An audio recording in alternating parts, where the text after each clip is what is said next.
So you want to know how to become a successful horror movie? Make a horror movie and just slap Stephen King's name on it. Now, I know this is probably based off a short story like I read, but listen, this man just makes everything and it just gets made to a movie. He could literally write a single sentence and it'd be like, based off Stephen King's one sentence.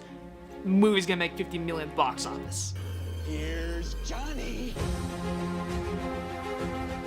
My mom always said life was like a box of chocolates. Expecto Patronum!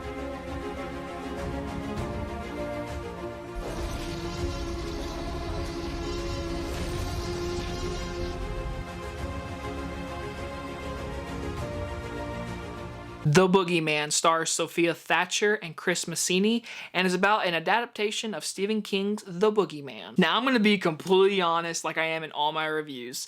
I saw like one teaser for this movie. It was the one with the girl holding the big light moon ball and it's just going under the bed and you see like a creepy thing and it says The Boogeyman. That's all I saw.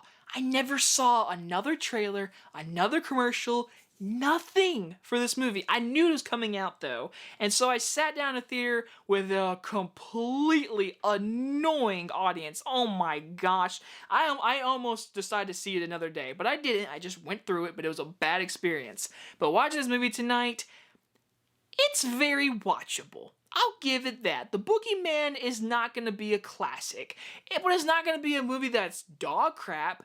I think it's a scary movie that is very forgettable. Now, I'm a big horror fan. I've seen a lot of horror movies, so maybe I'm just numb to it, but a lot of the jump scares in this movie, which was really well done, I'll give it that. Let's start with the positives. Let's start with positives. It looks great. Movie looks really good. Sound design, really nice, and the introduction of these characters and the whole family trauma and them going through grief is set up really nice. It's really interesting at first. You're kind of wondering what's going on, and then the Boogeyman stuff comes in, and then it's like, okay, there's a lot we can go with here with the family and this creature that's in the closet.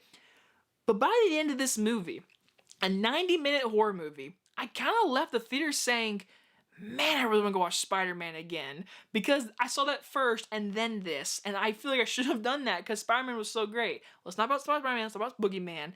With The Boogeyman, it's a watchable scary movie. It's also PG-13, so a lot of people can go see the movie, and it has its really creative camera work, sound design. It's got great acting from everybody. We got the little girl from the Obi-Wan show. She's the little sister in this movie. I thought she was great. I thought the older sister was great. I thought the dad was great. The friends, there's one blonde girl I wanted to punch in the face. But hey, it gives you enough jumps. It gives you enough for the movie to be watchable, but it's not memorable. It's very watchable, and that is being nice.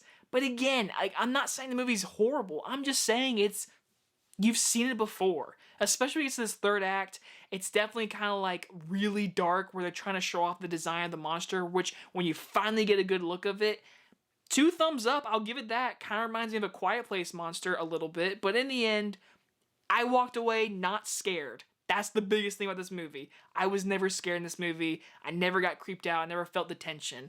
And again, some people in this theater definitely did, but for me, it's a you've seen it before kind of horror movie. I'm gonna give The Boogeyman a C+.